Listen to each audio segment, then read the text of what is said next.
Capitol Hill, our friend, Republican from Oklahoma, Senator Tom Coburn. Tom, your state, obviously, you're not involved in this, but I'm just wondering, obviously, you certainly represent the people of Oklahoma. There's some constitutional concerns here.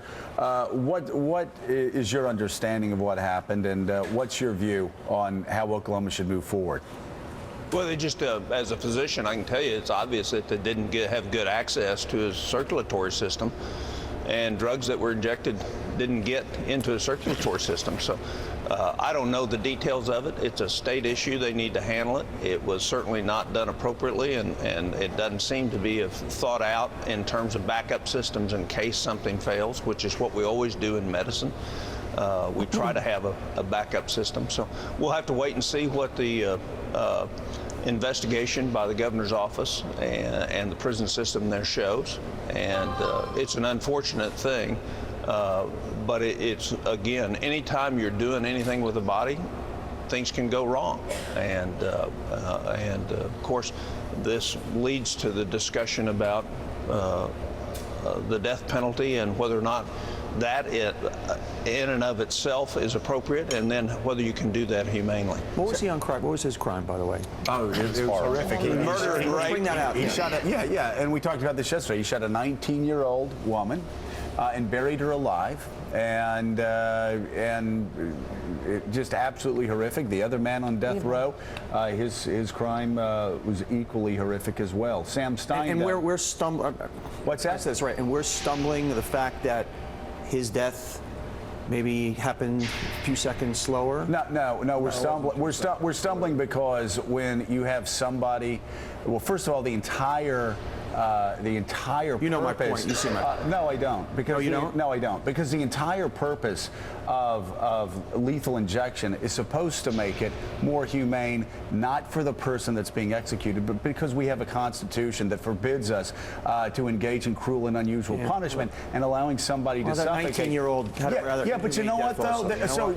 So you are going to judge our government standard by the standard of I'm not a losing criminal any sleep thug? over what happened. Well, maybe you should lose sleep over the Constitution of the United States, because the Constitution wasn't made for this guy. It was made for all of us. And so we can't just selectively decide what we're going to do and what we're not going to do, because it speaks a lot about us as a country and us as a people.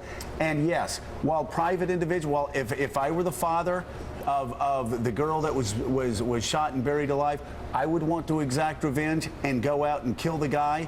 But you know what? The execution was not set out to be done inhumanely. It was an error that happened. Okay, but Sam Stein, the bigger point here is, though, the governor actually admitted what we all know. The protocols weren't working right. They didn't know. Joe, that's not true at all. Well, hold on a second, Tom. The governor said, the governor herself said, the state's protocols and procedures are deeply flawed. Tom, well, I don't know if you've seen what the drug companies aren't. What you said. The drug companies aren't supplying the drugs anymore. It had nothing to do with the drugs. I understand, but they don't know right now. Yes, they do. The doctor that was there said they lost IV access. Right. Which means the drugs that were pushed didn't get there. So it's the procedure. You're right, it's about procedure, but it's not about the policy, and it's not about the drugs. It was about the procedure. Well, and so it's important to be very clear. We don't actually know that, though. We don't, because there's been a shroud of secrecy over. Let me just finish. There's been a shroud of secrecy over what the drugs are.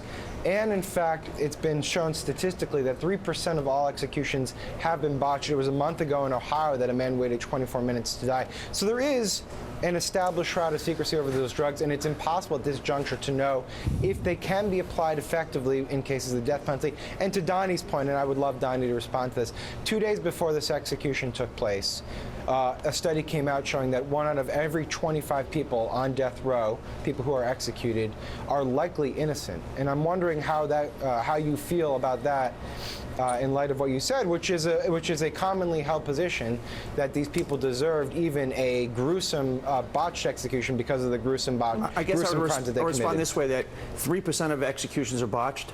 What percentage of any medical, and this is obviously for the senator, any medical procedure have botching? And we're stumbling over the 3% of the most heinous killers in the world? No, that wasn't my question to you, Donnie, which is that 1 out of 25 people who are killed on death row are innocent. I'm still very much for capital punishment. That's not a fact. That's an estimate.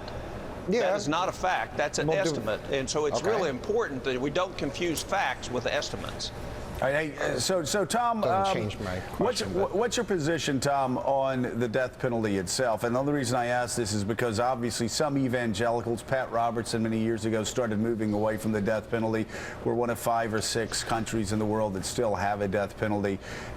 Any movement for you through the years? Any reservation at all, or are you still a firm proponent of the death penalty? I'd say I've given it a lot of thought. I still think it has a deterrent capability. I don't like it. I wish we were put everybody that had such a history as this gentleman behind bars, working and doing things that would help them.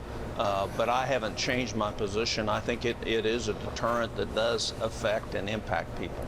So I agree with that. I take it to Willie, and you can take it back to the doctor and senator.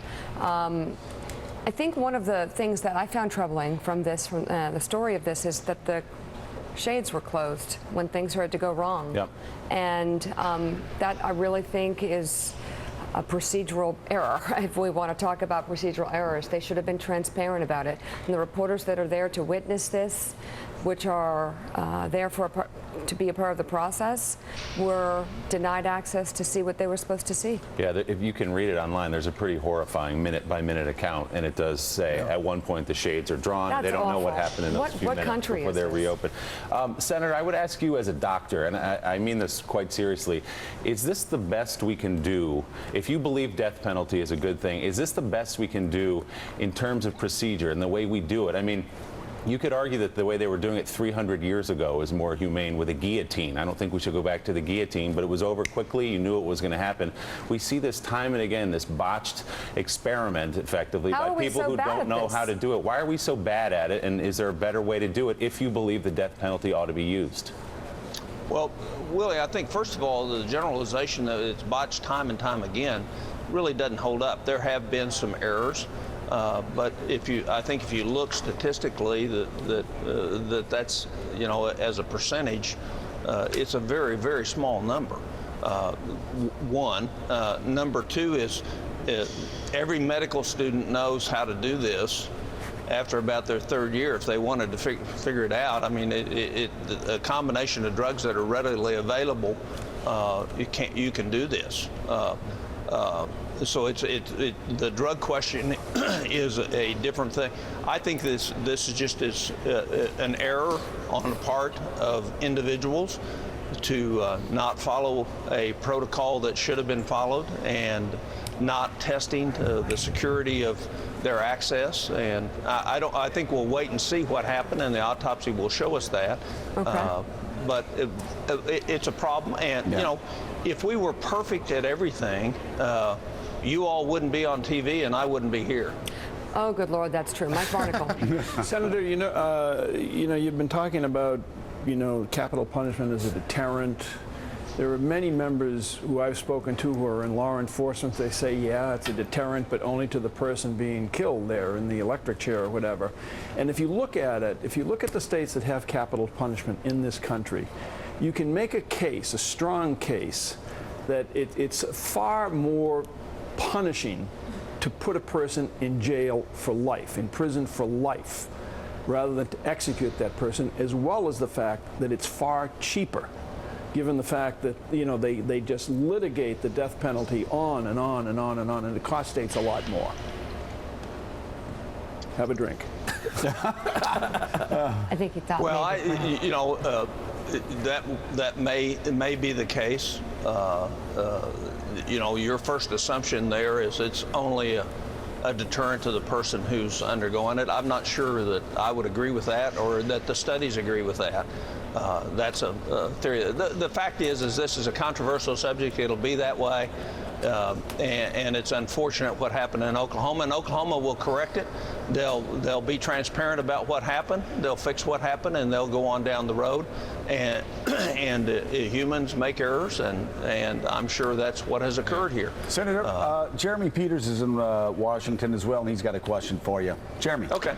Good morning, Senator. I want to switch subjects here to a topic that's slightly less morbid, the 2014 midterm elections. And there is a very fascinating Senate race going on right now. The two Republicans who are vying to replace you there in Oklahoma. One of them, T.W. Shannon, has drawn the endorsements of Sarah Palin, Ted Cruz, Mike Lee. These are not exactly the types of Republicans who you've seen eye to eye with over the last year. So I'm wondering what you make of their attempts to influence who succeeds you and whether or not the Senate right now needs more senators like Ted Cruz.